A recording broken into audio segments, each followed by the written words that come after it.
Okay, picture this. You have the CEO of the most hyped tech company on the entire planet. He's the face of a technological revolution, right?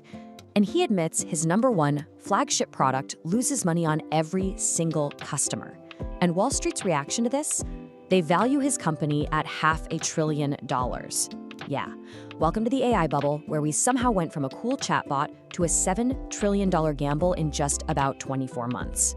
Now, you would think a statement like this, right, from the man himself, the guy behind ChatGPT, you'd think it would give investors, a little pause. He is openly saying that the more successful they are, the more people use their products, the more money they literally lose. It's a completely unsustainable business model. But the market, it didn't seem to care one. Not only did the market not care, it doubled down. Right after that admission, rumors started swirling that OpenAI's valuation was heading towards $500 billion. So you have this massive gap between losing money hand over fist and being worth $500 billion. That right there, that's the central mystery we're going to unpack. So let's rewind a bit and see exactly how we got to this wild point. It really all started with a single product launch, one that acted like a sort of big bang for the entire tech industry. On November 30th, 2022, a company called OpenAI dropped ChatGPT.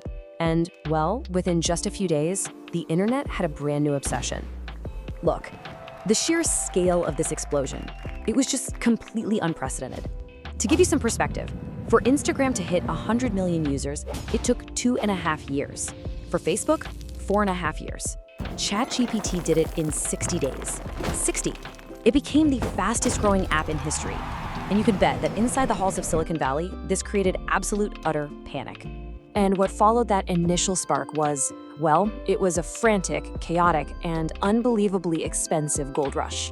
Suddenly, everyone, from the biggest tech giants on down to the tiniest startups, was just desperate not to get left behind.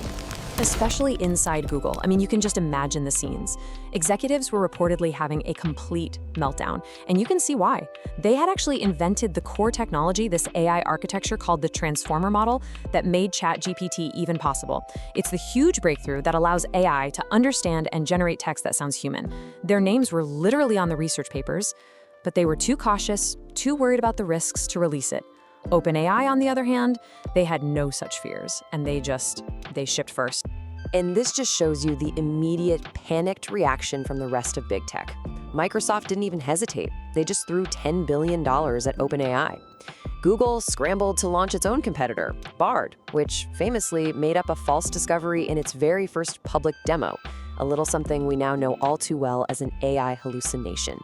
And then you had Amazon pouring billions into another AI company called Anthropic. The race was officially on. This quote, it just perfectly captures the mood among venture capitalists at the time.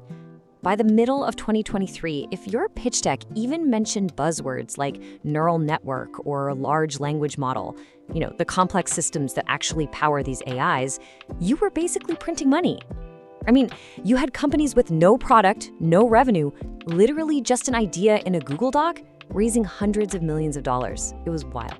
So the party was in full swing, champagne was flowing, but underneath all that hype, a very, very expensive secret was quietly piling up. And that brings us to the billion-dollar question. How much does all of this actually cost? The answer lies with these little things right here, GPUs, or graphics processing units. All of a sudden, these computer chips became the new gold, the new oil. They are the engines that power this entire AI revolution.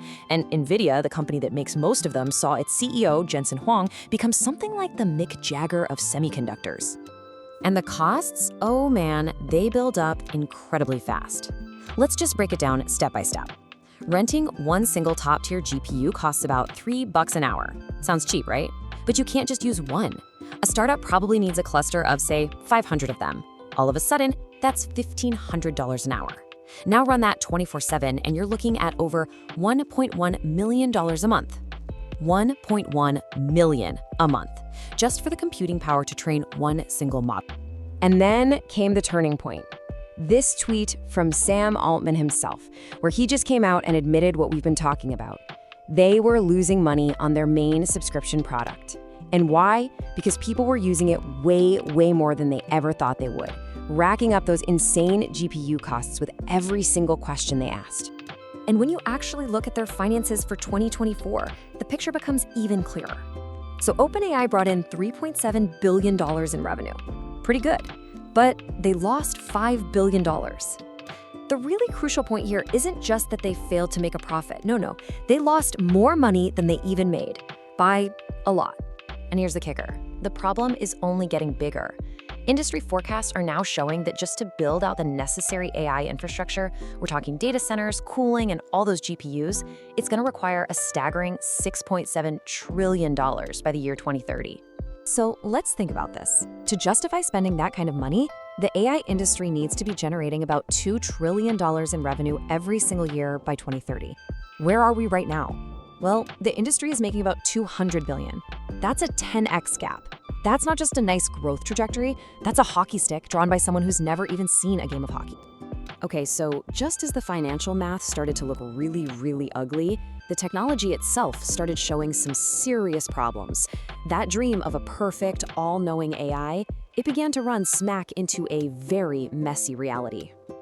And the issues just piled up fast. You had AIs starting to hallucinate, which is just a fancy tech way of saying they make things up, like citing legal cases in court that never actually happened. Google's AI infamously told users to put glue on their pizza, advice it apparently learned from a Reddit joke.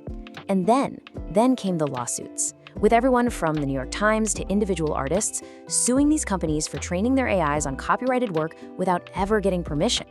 So let's recap. You have insane costs, mind-boggling losses, and some pretty fundamental flaws in the technology itself.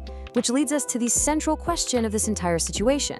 If the math is this bad, why hasn't this bubble already burst? This is the question on everyone's mind, right?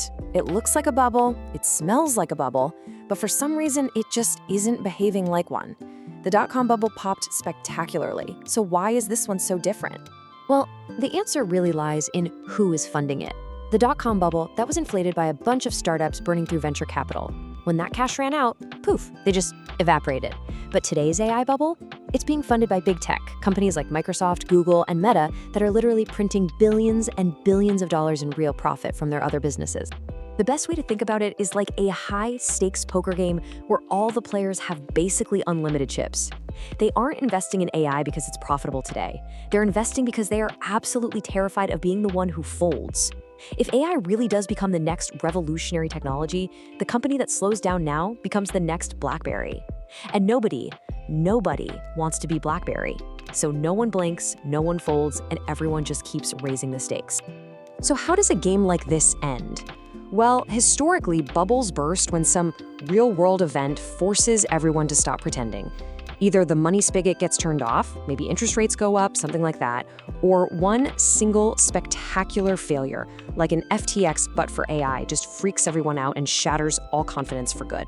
But neither of those things has happened yet.